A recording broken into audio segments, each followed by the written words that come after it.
Hello everyone, this is Asan. I hope you guys are doing well.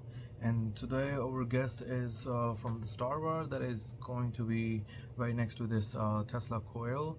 So since this guy is non-conductive, so I wrap up with this little thin wire to make it conductive. And let's see in the video that what's going to be happen with this little guy. So as you can see that it's already set it up, and since this one is Bluetooth already connected with my laptop, it has different kind of frequencies in there, so you can make it the thunder or whatever you guys can say. Let's put the little guy right next to it. All right, so it's going to be light it up the stars.